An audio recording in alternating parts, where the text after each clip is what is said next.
Diz assim a palavra de Deus, 1 Coríntios 14, verso 1 em diante. Segui o amor e procurai com zelo os dons espirituais, mas principalmente que profetizeis. Pois quem fala em outra língua não fala a homens, senão a Deus, visto que ninguém o entende, e em espírito fala mistérios. Mas o que profetiza, fala aos homens, edificando, exortando e consolando. O que fala em outra língua, a si mesmo se edifica, mas o que profetiza, edifica a igreja. Eu quisera que vós todos falasseis em outras línguas, muito mais, porém, que profetizasseis. Pois quem profetiza é superior ao que fala em outras línguas, salvo se as interpretar, para que a igreja receba edificação. Agora, porém, irmãos, se eu for ter convosco falando em outras línguas, em que vos aproveitarei? Se vos não falar por meio de revelação, ou de ciência, ou de profecia, ou de doutrina? É assim que instrumentos inanimados, como a flauta ou a cítara, quando emitem sons, se não os derem bem distintos, como se reconhecerá o que se toca na flauta ou cítara? Pois também, se a trombeta der som incerto, quem se preparará para a batalha? Assim, vós, se com a língua não disserdes palavras compreensível, como se entenderá o que dizeis? Porque estareis como se falasseis ao ar.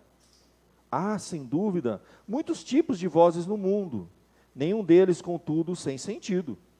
Se eu, pois, ignorar a significação da voz, serei estrangeiro para aquele que fala, e ele estrangeiro para mim.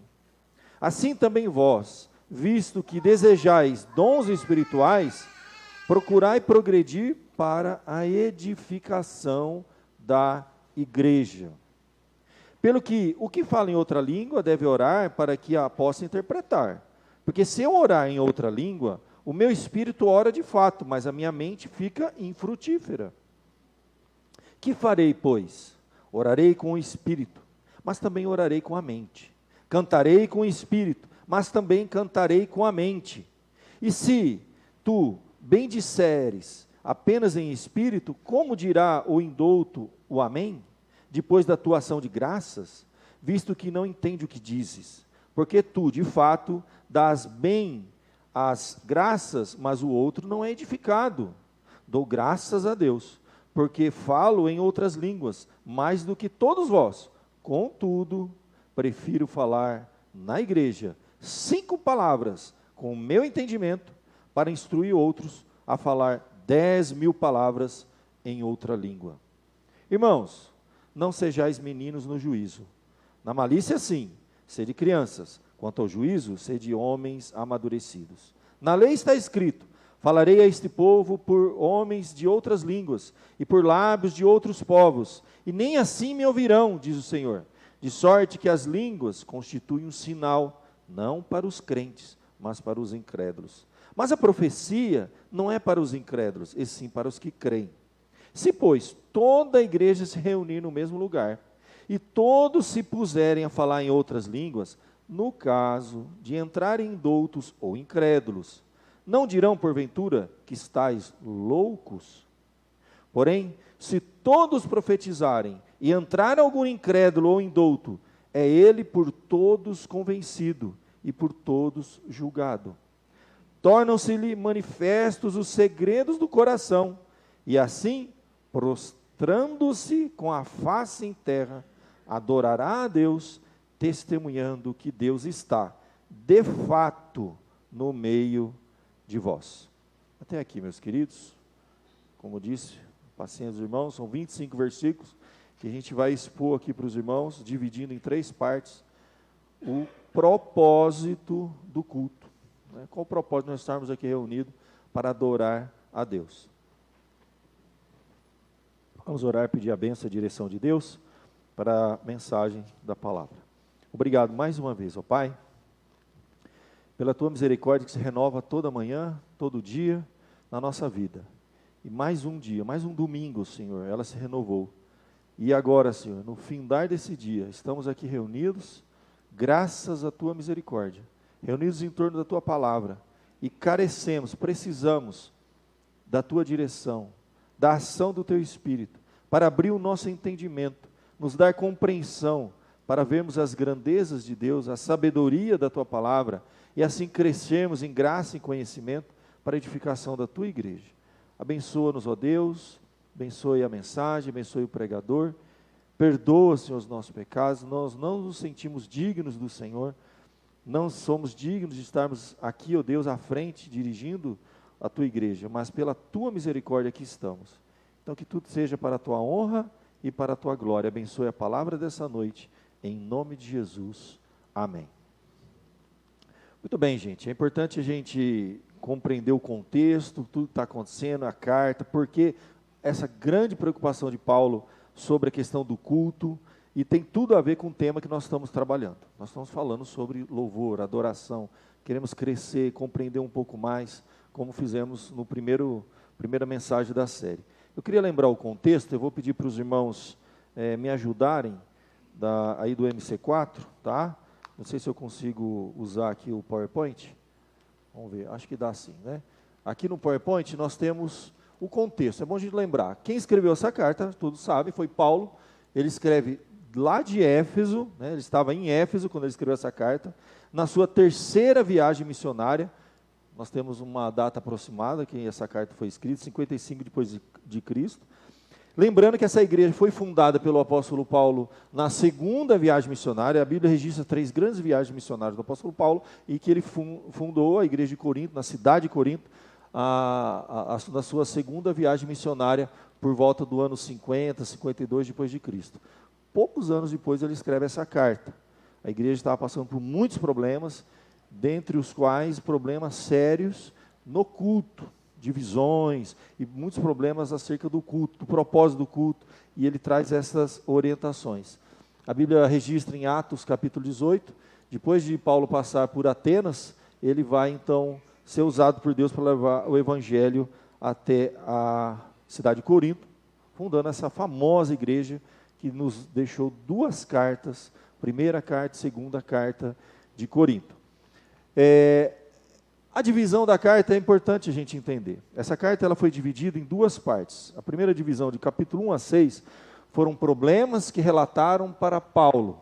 Então, do capítulo 1 a 6, uma série de coisas que Paulo vai corrigir na vida dessa igreja, que ele se sentia responsável por essa igreja, foi o fundador dessa igreja. E do capítulo 7 a 16, são problemas que perguntaram para Paulo por meio de uma carta.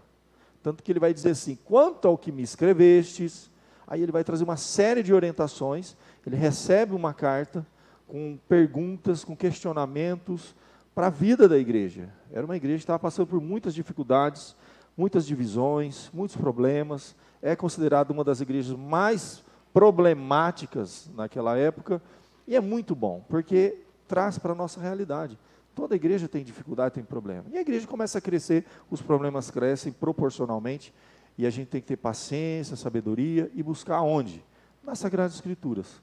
Sempre orientação para edificar a igreja de Cristo. Paulo havia acabado de falar sobre o quê? Dons, gente. O problema de dons, né?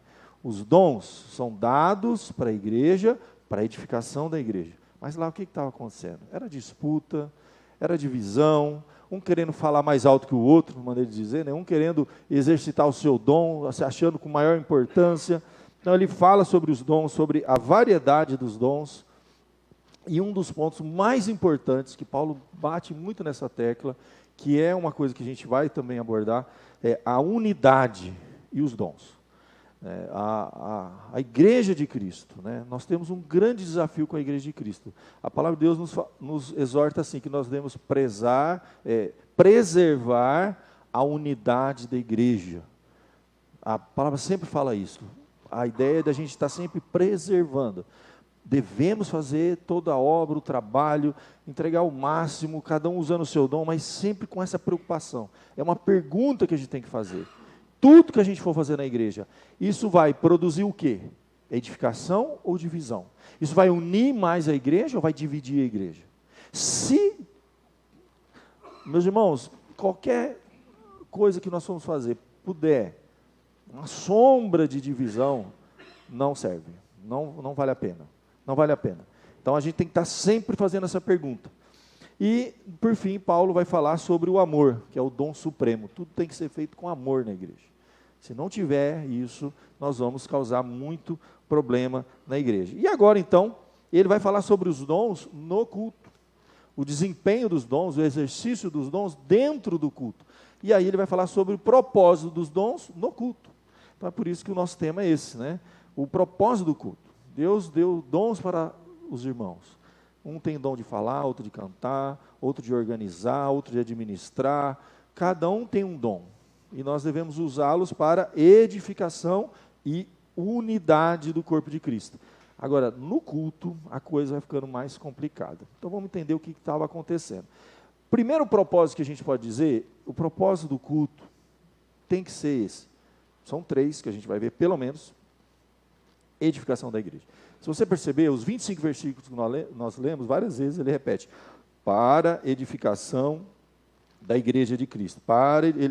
Para que a igreja, o verso de número 5, receba edificação. Aí depois ele termina de novo lá no verso 12, procurando progredir para a edificação da igreja. Você vai ver que isso se repete. Ele fala, para a edificação da igreja.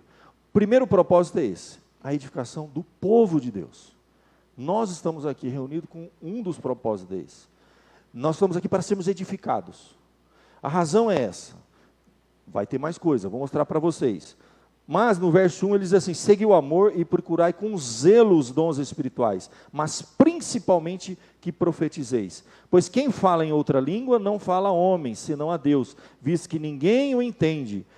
E em espírito fala mistérios, mas o que profetiza fala aos homens, edificando, exortando e consolando.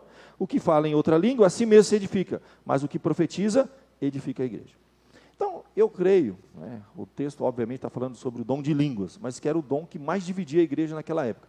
E Paulo vai escrever uma carta e usa praticamente um capítulo inteiro, 25 versículos, para mostrar que, gente, se está causando divisão, eu cheguei a dizer assim, eu prefiro falar 4, 5 palavras na minha língua do que 10 mil em outra língua, e ele sempre bate nessa tecla. Então, a pergunta que a gente tem que fazer, tudo que a gente for fazer dentro da igreja, a grande pergunta é essa.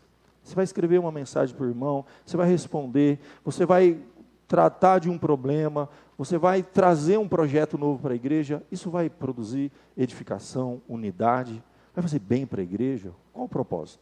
Isso é uma pergunta que a gente tem que fazer. O problema era do dom de línguas, eu não tenho como fugir disso, eu não vou dar uma aula aqui sobre dons.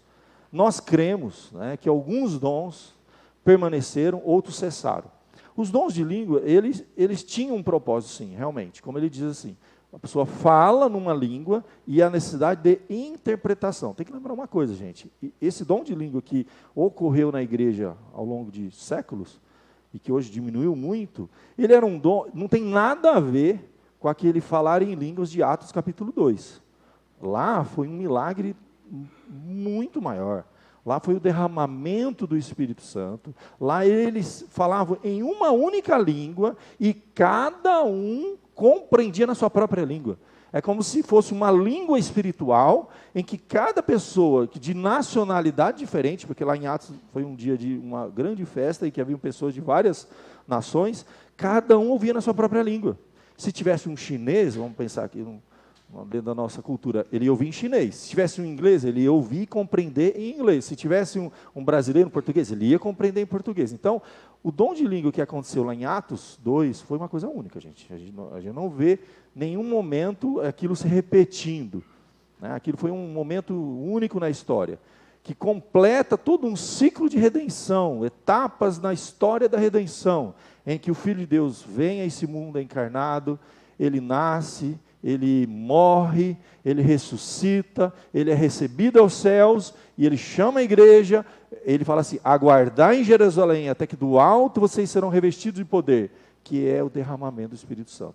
É o 5º evento que ocorre, nascimento, nasceu, morreu, ressuscitou, foi assunto aos céus, e pouquinho antes ele fala, aguardai. porque vocês vão ser revestidos de poder. Haverá um derramamento do Espírito Santo. Aí fecha, a história da redenção, né, fecha ali. A partir dali, você tem a igreja cheia do Espírito Santo, pregando o Evangelho, e a mensagem de Deus avançando em outras nações. Aí surge então esse dom que a gente viu aqui, que tinha uma grande necessidade, principalmente numa época como aquela. Eu já ouvi histórias assim de presbiterianos, reformados, de que em situações muito peculiares, de estar às vezes numa tribo distante, com dificuldade de comunicação de língua, e Deus pode sim, eu creio nisso, fazer lá, usar uma situação em que, para facilitar a comunicação, a mensagem ser transmitida para outra língua. Eu não sou 100% sensacionista, eu creio sim que Deus pode. Mas alguns dons, meus irmãos, nós, como presbiterianos, cremos que cessaram. Por exemplo, o apostolado. Não há necessidade nenhuma mais de apóstolo. Se a gente vê hoje, em algum lugar, em alguma igreja, no Brasil, o cara se auto-intitulando apóstolo, desconfia. Porque a figura do apóstolo, gente, eles tinham que ser, primeiro, testemunhas oculares do próprio Senhor Jesus. Tanto que Paulo, eles falam assim, eu sou um apóstolo abortivo, mas eu vi Jesus lá em Damasco, quando ele cai. E ali o Senhor Jesus se manifesta para ele. E os apóstolos lançavam os fundamentos.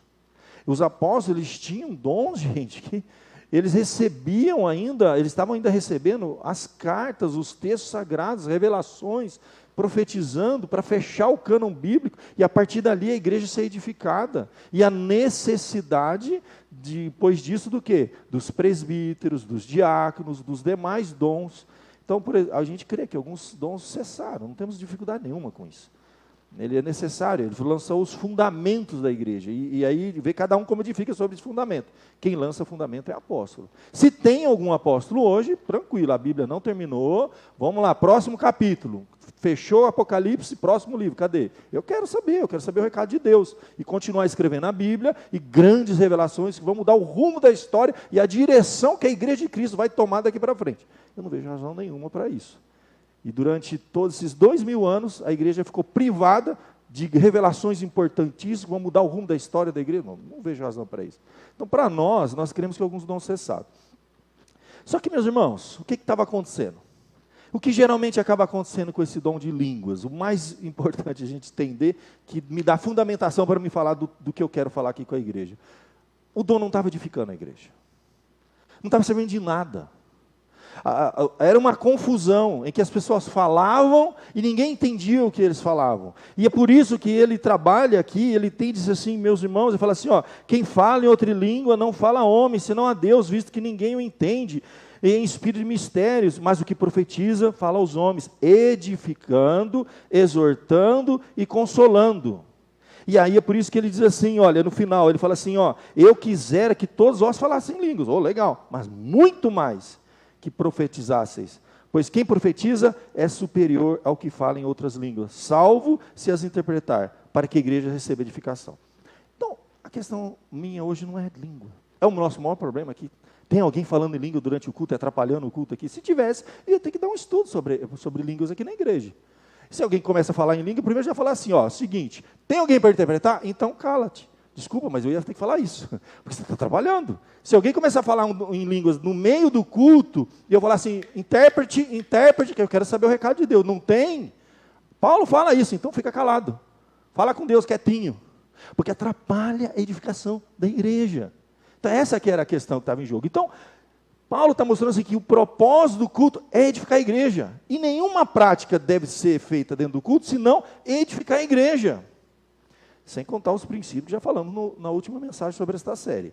Nós somos adeptos de um princípio clássico, que é o seguinte, princípio regulador do culto. Qual é o princípio regulador do culto? Só oferecemos para Deus aquilo que Ele claramente prescreve nas Sagradas Escrituras. Ponto. Isso é claro. Mas há uma coisa muito importante aqui. O culto, gente, ele tem que ser racional. Deus usa o intelecto, a nossa capacidade de compreensão. Ainda que o Espírito Santo, de forma miraculosa, vai atuar, vai operar, Mas isso vem através de uma pregação clara, como ele diz assim, como ele acabou de dizer aqui, olha, é necessário que a igreja vai ser edificada como? Através de exortação, de consolo, palavras compreensíveis. Isso tem tudo a ver com o nosso culto, e a preocupação que a gente tem que ter, a gente tem que estar entendendo o que está acontecendo ali. É por isso que no domingo que nós, retrasado, que falamos da nossa primeira mensagem da série, a gente falou muito sobre a preocupação com a música, que a música não é para trazer sensação. É o que nós tínhamos no passado, no período medieval, em que enfatizava no culto uma sensação. Você tinha cânticos que eram proferidos na igreja cristã medieval, em que eles não compreendiam as palavras, e era um tipo de um mantra, né? Aquele, sabe, arrepia, aquela coisa, que a gente falou muito domingo passado sobre isso, não é o foco essa noite. E que a necessidade, às vezes, era de transmitir sensação. A pessoa entrava no culto, ela arrepiava, mexia nas emoções, ela chorava. Aí perguntou, o que você aprendeu? Nada, mas foi bom, arrepiei, senti, gostei, fui para casa. Pura emoção. Isso desaparece no caminho de casa. E você não vai ser edificado. Então, a reforma resgatou a necessidade de compreender o culto. E aí veio Martinho Lutero e veio com uma tese assim, que a música deve existir para explicar o texto. Aí ele pegou aqueles cânticos gregorianos, que eram um mantra, né? Aquela coisa longa, que não... E ele pegou, metrificou de uma forma que as pessoas pudessem compreender. Então havia essa preocupação. E nós temos essa preocupação hoje, e está aqui a razão disso. É esse texto está dizendo. Eu não vou ter nenhuma prática durante o culto que não traga compreensão, edificação. Na hora de falar e de cantar. Então, esse princípio que eu estou tirando aqui, da primeira carta de Paulo aos Coríntios, capítulo 14, é o princípio do quê? Que a igreja precisa compreender o que ela está fazendo durante o culto. Que as nossas músicas, por isso que a gente não é a favor do mantra, hoje a gente tem um mantra. Existe um mantra gospel. Existem músicas, existem cultos em que o que rola lá é um mantra gospel. Que é aquela música que você não entende o que o pessoal está falando, mas que produz sensação, arrepio. A gente trabalha num ambiente para produzir sensação. A gente não é a favor disso. Nós queremos que o que fala, que canta e o que se faz aqui dentro tem que trazer edificação. Tem que tomar cuidado se isso não vai trazer divisão. Primeira pergunta que você faz. Se Deus está aceitando, é o domingo retrasado, já falamos sobre isso. A primeira pergunta é essa. Primeiro, Deus aceitou? Está prescrito na palavra dele? O culto é feito do quê? Quais os elementos do culto? O culto tem que ter pregação da palavra clara, para a edificação da igreja, louvores claros, que as pessoas compreendem o que elas estão cantando, orações, sacramentos, confissões. Então, são os elementos do culto. Está lá, estamos dentro disso. Com a preocupação de edificar a igreja. Não concordamos com os mantras gospel que existem nos dias de hoje, os mantras, aquela coisa que você não entende o que está sendo falado, o que está sendo pregado, mas produz sensação. Nós não somos adeptos disso. Outra pergunta que a gente tem que fazer nesse momento. Primeiro, Deus recebeu, está prescrito na palavra, beleza. Está edificando a igreja? A gente tem que perguntar isso. Pessoas estão compreendendo? Ótimo. Outra coisa, está produzindo o quê? Aí vem a questão de divisão, unidade. Nós vamos sempre procurar práticas que promovem a unidade do corpo de Cristo. Lembrando que nós estamos numa igreja heterogênea. Uma igreja muito misturada. Pessoas que já tiveram experiências religiosas em outras comunidades, com práticas litúrgicas em outras comunidades. Então, quando a gente faz esse ajuntamento, a gente precisa de sabedoria, para que a igreja seja edificada e não se divida. Então, por isso que a gente tem que tomar muito cuidado. Grupo de louvor. Quem conduz o louvor de uma igreja? Quem conduz o louvor de uma igreja? É o grupo de louvor. Por isso que o grupo de louvor deve ser objeto de muita oração da igreja. Porque é um lugar que o inimigo trabalha. Porque se ele dividir o grupo de louvor, ele divide a igreja. O grupo de louvor tem que tomar muito cuidado, por exemplo, com as músicas que eles escolhem, com as práticas de liturgia que eles conduzem. Porque o propósito não é dividir. Não é impor a minha vontade. Não é, porque aí vem o ponto. Fala assim, pastor, mas eu me sinto bem quando eu faço tal coisa durante o culto. Então você vai cair nesse ponto aqui da carta de Paulo aos Coríntios, quando ele diz assim, olha, tem coisa que você vai fazer que vai edificar só você, mas a preocupação não deveria ser essa. Usando o exemplo da língua, que não é o caso aqui. Ele fala assim, o que fala em outra língua, a si mesmo se edifica, mas o que profetiza, edifica a igreja. E qual é a preocupação de Paulo? Ele pega assim, eu não tenho problema de você falar a língua, mas eu preferia muito mais que você falasse de forma compreensível, que profetizasse, porque quem fala em língua, edifica a si mesmo. Quem profetiza, edifica toda a igreja. E a preocupação de Paulo é edificar toda a igreja. Então, quando eu for fazer alguma coisa durante o culto, o que eu tenho que pensar?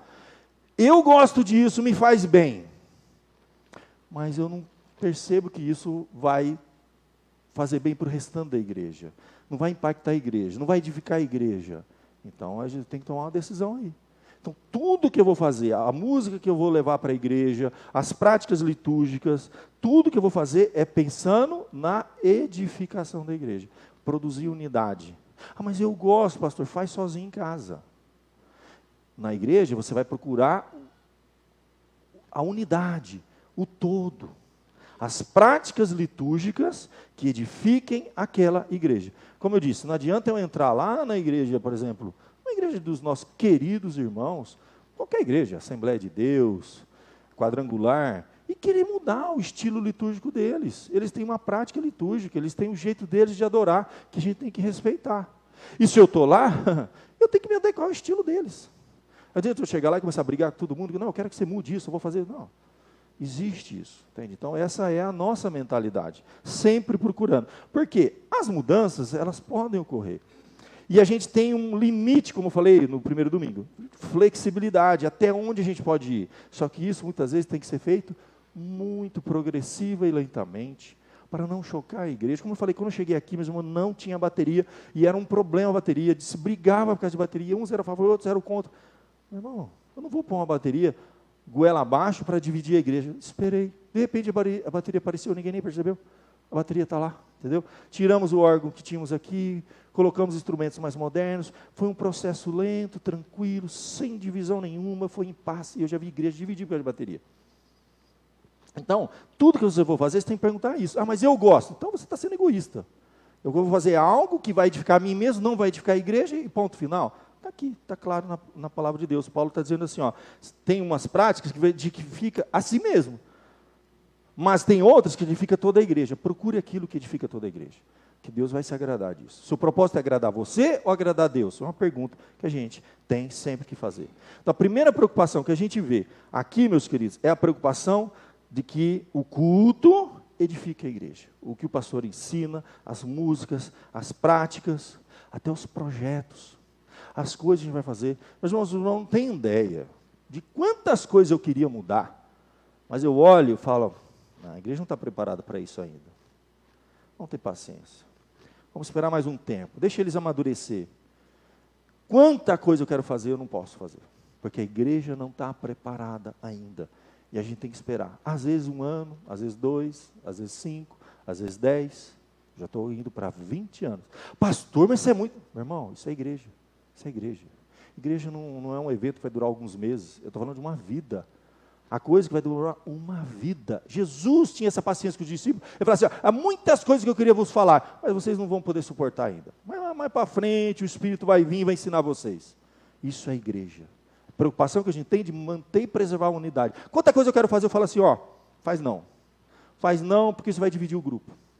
Isso vai criar problema. Às vezes vale a pena a gente abrir mão de uma coisa que a gente gosta, se é que eu amo a Deus, se é que o culto é para Deus. Agora, se o culto é para mim mesmo, aí, meu irmão, aí cada um faz o que quiser. A preocupação é outra. Não é para Deus. Não quero saber se Deus está recebendo, não estou nem aí para a palavra dele. Não quero saber se está edificando a igreja, não estou nem aí para a igreja. Eu quero fazer algo que seja para mim, do jeito que eu gosto, que me edifique. Eu saio de lá me sentindo bem. E a igreja dividiu? Lasque a igreja. E a palavra? Deus aceitou o culto? Lasque. O culto é para mim. Existe isso. Essa mentalidade de pessoas que querem fazer o que querem, sem se preocupar se Deus está aceitando, está edificando, promovendo unidade na igreja. É uma coisa que fica assim, se existe essa postura, é uma pessoa que precisa, começa do zero de novo, rever o seu relacionamento com Deus e o que você quer fazer dentro de uma igreja. Então, tudo que a gente faz aqui, eu sou o pastor, abro mão de coisas, não faço muitas coisas que eu queria fazer, porque eu sinto que a igreja não está preparada. Não está preparada. Vai levar tempo. Eu conheço a igreja, conheço as pessoas, conheço os grupos que a gente tem dentro da igreja, e a gente tem que trabalhar com esse espírito de unidade, de paciência, de muitas vezes deixar de fazer algumas coisas para o bem da comunidade, do grupo, fazer algumas coisas para o bem do grupo, sempre pensando nisso. Pode ter certeza que Deus abençoa. Uma igreja assim vai tranquilo, gente. Nós nunca, o que eu vejo, a igreja racha, divide. Você vai ver, é um pastor imaturo, é um conselho imaturo, e é gente que está à frente da igreja imaturo, que quer enfiar a goela abaixo, quer fazer as coisas, enfia os pés pelas mãos, arrebenta com a igreja, depois está aí. E nós temos na nossa cidade igrejas quebradas, que não conseguem se levantar, porque você vai ver lá, fizeram besteira. Houve imaturidade de alguém lá. O conselho não percebeu, o pastor não percebeu, grupos lá dentro, eles estavam preocupados com a edificação da igreja, se tivesse, não tinham feito. Não tinha dividido e a igreja estaria bem. E é um preço que a gente vai pagar diante de Deus. Porque quando você faz coisas e cria divisão na igreja, e racha, e pessoas saem, meus irmãos, muitas pessoas não voltam para a fé. Eu conheço pessoas que eu encontro na rua que nunca mais pisaram na igreja. E você vai perguntar, foi um problema que ele enfrentou lá atrás, por falta de maturidade da liderança, de grupos dentro da igreja, dividiu, afastou, e são almas que um dia Deus vai cobrar da gente. E às vezes por egoísmo, por orgulho, sabe, por não querer dar a volta, né, relevar algumas coisas, perdoar, divide, irmão. Isso é uma preocupação que a gente tem que ter com a igreja. Unidade, edificação, pensando nos crentes, sempre assim. Minha preocupação é essa, eu sempre converso com a liderança, está muito tempo aqui com a gente, coisas que a gente quer fazer, coisas que a gente poderia mudar, ainda não. Tenha paciência, mais um pouco, aguenta, vai ser progressivo, vamos pensar. Adianta fazer uma coisa e quebrar, rachar, dividir, não vai resolver, não é assim que funciona. E a gente tem que ir trabalhando com os mais jovens, com os mais velhos, os gostos são diferentes, uma igreja heterogênea e caminhando em paz. Primeira preocupação, o culto deve edificar a igreja. Crente. A segunda, eu penso que é muito importante, salvação de almas. O culto também tem esse propósito. Aí vem um ponto importante, tem umas coisas importantes para falar. Se você observar, a palavra de Deus diz, a partir do verso 23, se, pois, toda a igreja se reunir no mesmo lugar, todos se puserem a falar em outras línguas, no caso de entrarem indoutos ou incrédulos, pensa, culto, está adorando, louvando a Deus. Olha que preocupação importante de Paulo. Aí nós estamos lá, incrédulos entram. Eles não dirão, porventura, que estáis loucos? Olha só que coisa interessante. Porém, se todos profetizarem e entrar algum incrédulo ou indouto, é ele por todos convencido e por todos julgado. Tornam-se-lhe manifestos os segredos do coração, e assim, prostrando-se com a face em terra, adorará a Deus, testemunhando que Deus está de fato no meio de vós. É uma coisa que desde que eu comecei o trabalho aqui, eu falava com o conselho, falava com a igreja, eu sempre tive essa preocupação. Claro que o limite era a edificação da igreja. Eu não ia fazer coisa que ia dividir o corpo de Cristo. Então, até onde é possível, mantendo a unidade do corpo de Cristo, sempre falei para os irmãos, vamos tentar usar uma linguagem, uma formatação, uma liturgia, música, forma de pregar, usar todos os meios, os instrumentos, os recursos que Deus nos deu para atingir o incrédulo. Um segundo propósito do culto é a salvação de almas. Era a preocupação de Paulo. E Paulo está falando o seguinte, olha, há práticas de culto que se entrar um incrédulo, ele não vai entender nada. Então, até onde for possível, sem abrir mão dos elementos do culto, sem fazer nenhuma loucura, não é a ideia, aí que tem que tomar cuidado, não é a ideia de mundanizar e secularizar o culto para que o incrédulo entre e se sinta em casa, não é essa a ideia. É uma questão missionária.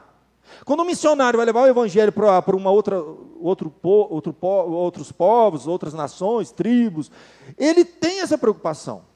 Ele estuda a língua deles, ele estuda a cultura deles, ele procura se comunicar, ele chega o máximo possível, sem abrir mão do conteúdo, sem adulterar a palavra de Deus, se comunicar com aquele. E nós devíamos ter como igreja uma cultura missionária, uma preocupação que o nosso culto, o que cantamos, a forma que nós cultuamos,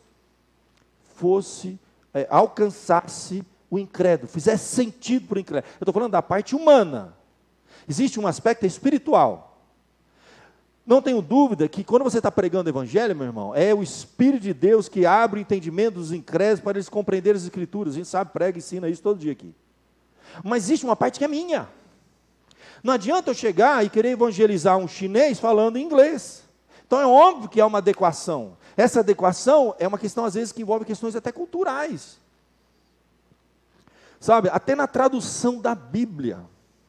Quando a gente vai estudar sobre tradução de Bíblia para outras línguas, tem coisas assim que precisa conhecer a cultura, gente. Por exemplo, quando você vai... Eu lembro que na época do seminário tinha muito coreano estudando com a gente. Eles não tinha nada que eles falavam. Eles, não sei como eles conseguiam se formar, mas mandavam para cá, porque a formação teológica no Brasil é muito boa, na igreja presbiteriana, e tinha muito coreano, e o custo era muito mais baixo do que mandar para os Estados Unidos, porque é outro lugar, por causa do dólar. Então tinha muito coreano. Eu me formei com muito coreano. Que se formar, eu voltava para a Coreia. Sou pastores lá hoje. E era muito legal a gente essa troca de cultura. Eu me lembro que quando chegava a passagem, falava da Santa Ceia, do pão, aí ele falava, não, mas a gente não tem pão lá na Coreia, do jeito que vocês têm, feito de trigo, né? Era bolinho de arroz. E a palavra usada lá na Bíblia, né, era bolinho de arroz, né? E aí ele explica para a gente, não, é um bolinho, ele estava explicando como é que é na Coreia, o bolinho de arroz, a Santa Ceia é de bolinho de arroz. É totalmente diferente, uma besteira, uma coisa boba. Mas eu falei assim, nossa, mas que preocupação, na hora deles traduzirem a Bíblia, eles foram entender a cultura, entender até o que se come naquela cultura, o que daria para se adaptar. É assim que funciona. A gente vê histórias de índios, por exemplo, de missionários que entraram em tribo indígena, e eles ficaram ali anos convivendo para compreender a cultura, para poder falar do Evangelho. Preocupação missionária. E aí eu me lembro de uma história que fala sobre perdão. Né?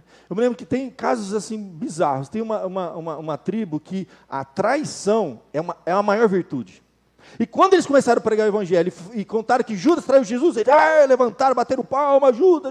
E para tirar da cabeça daquela tribo que Judas era o herói. Judas virou o herói daquela tribo. O missionário teve um maior trabalho, depois ele foi entender que a traição era uma das grandes virtudes dele. Que quem traía era o cara, era o herói, e Judas virou o herói daquela tribo. Esse missionário teve um trabalho para tirar aquilo da cultura, sabe, mudar a mentalidade por causa de um problema cultural. Um exemplo. Eu me lembro que um missionário que conta a história, que na época de seminário, a gente ouvia muita história, convia com muita gente, ele falava que a maior dificuldade era descobrir o significado, a palavra perdão. Porque os missionários, eles entram na cultura, eles vão descobrindo, compreendendo, perdão. Ele não conseguia encontrar nada na cultura deles, perdão, para poder falar sobre o perdão de Deus. Até que um dia, um dos membros da tribo cometeu um delito, um erro, e o chefe lá, o cacique, ele transmitiu o perdão, e toda a comunidade precisa saber. Então, houve uma reunião e o missionário lá, tentando entender a cultura para falar do amor de Deus, do perdão dos pecados e tudo mais. Aí ele chama e reúne toda a tribo. Ele pega um tipo de um vaso, feito lá de uma fruta, mas que tinha água dentro. Ele chama todos, coloca aquele vaso lá, era caçaba, não lembro o nome que ele falou, missionário, e ele quebra aquele recipiente, e a água cai na terra, seca, e ele profere, olha, assim como a água caiu, né, ninguém mais vai falar sobre o delito daquela pessoa, ela está perdoada. Aí ele entendeu a ideia de perdão. Aí na hora ele já chegou, pronto, já elaborou uma mensagem de acordo com aquela cultura, para poder transmitir uma mensagem de perdão, usando uma prática daquela cultura. Estou mostrando só isso para vocês, porque assim, a igreja é uma missionária aqui na terra. E a gente pensa assim, que quem vai lá para outros povos, outras tribos, tem que estar com uma preocupação missionária, de comunicar a mensagem. A gente esquece que a gente está numa cultura, que tem também, deveria ter na nossa igreja, uma preocupação de se comunicar com essa cultura. Sempre, meu irmão, desde que a gente começou esse trabalho, eu falava para os irmãos, vamos tentar usar a linguagem, vamos tentar usar os recursos. Né? Na época, eu lembro que a nossa igreja foi a primeira a colocar data show. Às vezes eu passava um vídeo no YouTube, tentava conectar com questões da cultura. Não é secularizar a igreja, é simplesmente transmitir a mensagem de Deus, porque é uma preocupação bíblica, e eu usava esse argumento. Paulo fala assim, se todos profetizarem e entrar algum incrédulo, ele é por todos convencido, por todos julgado, serão manifestos o segredo do coração. Ele vai se prostrar com a face na terra, adorar a Deus, testemunhar que Deus está de fato no meio de vós. Então, a preocupação de transmitir uma mensagem de forma clara com os incrédulos é uma preocupação que a gente deve ter mesmo.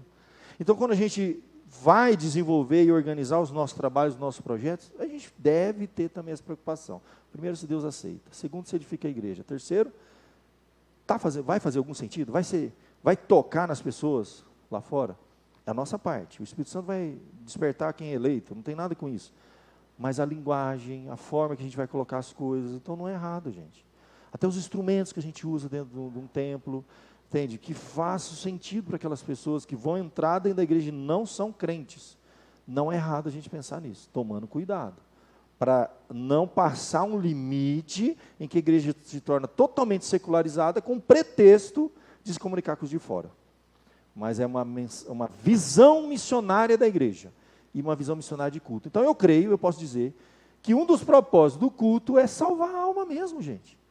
É pensar que Deus pode colocar um incrédulo aqui dentro, ele vai ver uma música bem feita, sabe, bem ensaiada, ele vai ver que aquele negócio foi bem trabalhado, ele vai ver uma pregação clara, ele vai ver um comportamento, né, que não vão parecer louco. Paulo está falando isso, para que não, ele vai achar que vocês são tudo louco. Então, até as práticas, gente, sabe? Então, eu creio nisso também. Eu já vi pessoas que eu convidei para ir na igreja, na nossa igreja, e eles falaram assim, mas como é que é? Grita muito lá? Aí ele conta, não, porque eu estava um dia numa igreja, eu estava lá em oração, parece que eu estava entrando em sintonia, de repente uma pessoa do meu lado deu um berro, cara.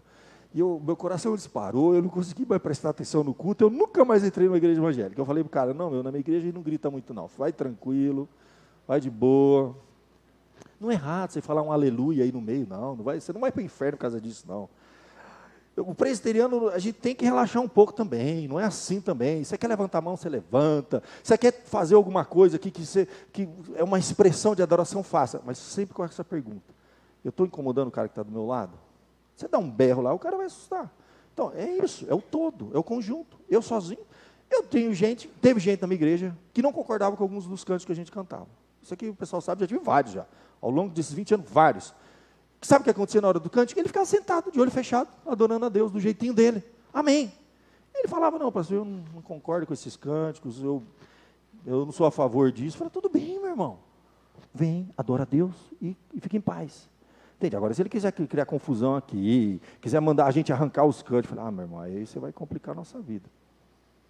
Já falei essa preocupação, né? Do primeiro domingo, eu até esqueci eu citei vários, eu esqueci de um que eu estava conversando essa semana com algumas pessoas, falei assim, eu tinha vários professores no seminário que não cantavam um hino que está no nosso seminário, que é muito famoso. Que eles diziam assim, não, esse hino aí, ele está colocando palavras na boca de Jesus que Jesus nunca disse. E que mudam muito o sentido do evangelho. E a gente canta, eu não tenho problema, porque eu não sou radical. Mas eu entendo a mentalidade do meu professor, e ele dizia assim, sabe aquele hino famoso aqui, que vocês vão saber já. Morri na cruz por ti, que fazes tu por mim. Morri. A gente não podia tocar esse hino, porque no seminário a gente tinha que montar um culto, uma liturgia completa. Ficava lá 20 professores sentados, e a gente tinha prova, a gente era examinado, né? Então, a homilética, a hermenêutica, a interpretação do texto, a forma que a gente passa, a liturgia, os hinos, a forma de conduzir, tudo. Era uma banca, que sentava, terminava, cada professor lá na frente falava, você errou nisso. O outro acabava com a gente, né? Não sobrava nada, sobrava só o texto da Bíblia. E umas coisas bizarras que aconteciam. Uma vez um amigo meu, esqueci onde estava, não é possível. Ele mandou abrir um texto na Bíblia, aí abri lá, 1 Coríntios 14, ele virou o texto, aí ele falou um pequeno palavrão. Abriu em cima já, né? Na hora, ele falou um palavrão. O professor levantou, está reprovado. Então, assim, era muita preocupação. Mas a gente já sabia, não coloque esse hino. Você vai pôr esse hino, os professores vão acabar com você. Ele vai falar assim, onde está na Bíblia que Jesus falou esse negócio? Morri na cruz por ti. E pensa, parece um apelo, Jesus falando, eu morri por ti, vai. O que você vai fazer por mim? Pelo amor de Deus, vai, fala alguma coisa por mim. E os professores, não, eles eram contra. Mas vai tirar isso, você vai mexer com a tradição da IPB toda, uma confusão, deixa o hino lá, só que eles não tocam, a gente não contava no seminário. E quando eu cheguei aqui na igreja, o primeiro hino que eu entrei aqui na igreja, aqui o povo, morri, eu falei, morreu mesmo, vamos embora, eu não vou mexer nisso não. morreu na cruz por ti. Eu não vou, só estou dando exemplos, irmãos. Entende? Que a gente pode ser excessivamente minucioso. Eu vou tirar hinos, vou tirar cantos, vou tirar tudo. Os irmãos não têm noção. Por isso que eu digo, o cara tem que ter sabedoria. Se eu estou aqui conduzindo uma igreja, vale a pena? Está dividindo a igreja? Não. Tá? Não é correto. As palavras daquele hino não estão corretas. Era proibido nos seminários da IPB cantar isso aí. Os pastores acabavam com esse hino. Mas você tem que entender o contexto cultural da igreja. Você tem que ver que não vale a pena. Eu vou comprar uma briga com esse hino. Eu ia nas reuniões da SAF e aí era morreu. Mexe no hino, que não vale a pena. Então, é essa sensibilidade que vai com o tempo, com a experiência, e que a igreja confia no pastor. Quando o pastor fala assim, não mexe nisso ainda, filho. Aguenta mais um pouquinho. Quanto tempo? Mais uns 10 anos. Você tem paciência? Não tem, pastor. Então você tem que rever a sua vida com Deus, velho.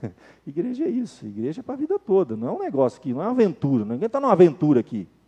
Então, essa é importantíssimo esse ponto. Edificou a igreja. Alcançou almas. Pessoas estão ouvindo a pregação, as músicas, as práticas litúrgicas. Está edificando, está unindo o corpo de Cristo. Amém, meu irmão. E por fim, o mais importante, quando a gente vê a forma que o apóstolo Paulo termina, Deus está sendo glorificado. Porque um culto com ordem e decência, é uma palavra usada lá, né?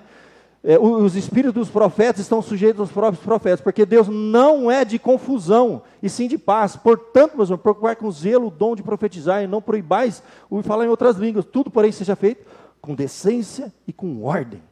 Um culto que Deus é glorificado. Esse é o mais importante. É feito de uma forma que, com o melhor mesmo. A gente vai dar o melhor para Deus. A gente vai cantar da melhor forma que a gente puder. A gente vai ensaiar, a gente vai treinar, a gente vai se capacitar. A gente vai oferecer o melhor para Deus. Essa é a ideia. Deus é glorificado quando a gente oferece o melhor. Você tem que entender isso. O melhor que você pode oferecer. Sabe a ideia da primeira fatia do bolo? Guarda isso para você. Você tem dado a primeira fatia do bolo para quem? Quando é o seu aniversário, a ideia é você dar para a pessoa mais importante. Né? Aí, às vezes, a gente quer elogiar uma pessoa, agradar uma pessoa, você dá a primeira fatia. Se você, depois que deu a primeira fatia para alguém, falar para outra pessoa, eu te dou todo o restante do bolo, é seu. É a mesma coisa? Não é a mesma coisa. Quem recebeu a primeira fatia, não é quantidade, é prioridade. Gente, guarda isso para você. Deus só é glorificado quando Ele recebe a primeira fatia do bolo em tudo. Em tudo. Você vem no culto para dar o melhor. Você vem para oferecer o melhor louvor, a melhor adoração.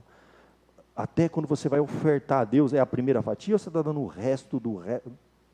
Não importa, não é quantidade. Percebe que não é quantidade? É a primeira fatia do bolo. Deus é glorificado. A gente veio aqui para oferecer para Deus a primeira fatia. É questão de ser honrado. É feito para Deus o melhor. É o melhor que nós temos. É o melhor que eu posso oferecer para Deus. Deus está interessado na primeira fatia. Pensa nisso. Deus quer ser glorificado. O culto é para a glória de Deus. Não é para mim, não é para de ninguém aqui. O culto é para a glória de Deus. Honra. Honra a Deus e confia que Deus vai... A Bíblia diz, Deus honra aquele que o honra. Quando a gente oferece para Deus o melhor, Ele vai receber, Ele vai ser glorificado. Pensa nisso então. O culto é para edificar o povo, alcançar novas almas e glorificar o nome de Deus. Os dons foram entregues para a edificação da igreja, salvação de almas e para a glória de Deus. Uma pergunta que você tem que fazer, Deus está sendo glorificado com isso? Mas eu gosto, isso não importa. Deus está sendo glorificado. Se você tirar uma dessas coisas, tem um negócio errado. Entende? Se edificou a igreja, salvou a alma, mas Deus não foi glorificado, está errado. Então, salvou a alma, glória de Deus, mas não edificou a igreja, dividiu a igreja. Não, tem alguma coisa errada. Essas três coisas têm que estar no culto, para a glória de Deus. O culto é o momento que adoramos a Deus de acordo com os dons que Ele nos concedeu e tem o mesmo propósito, edificar, salvar e glorificar. Tá bom, meus irmãos? Feche seus olhos. Pergunta para Deus, conversa com Ele, falou, Senhor, eu tenho oferecido a primeira fatia. Eu venho no culto mesmo com coração, mesmo com alma, para oferecer o melhor para o Senhor. O seu louvor é a primeira fatia, é o melhor que você tem? A sua oração? O que você tem feito na igreja de Cristo? Tem promovido a unidade e Deus é glorificado? Ou tem promovido divisão e Deus é desonrado? Pensa nisso. O que você tem feito para Deus? O que você tem oferecido para Deus? Tem edificado a igreja?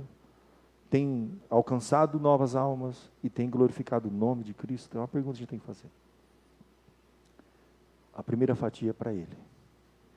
Fala com Deus. Enquanto eu oro, o louvor vem à frente para a gente encerrar o nosso culto.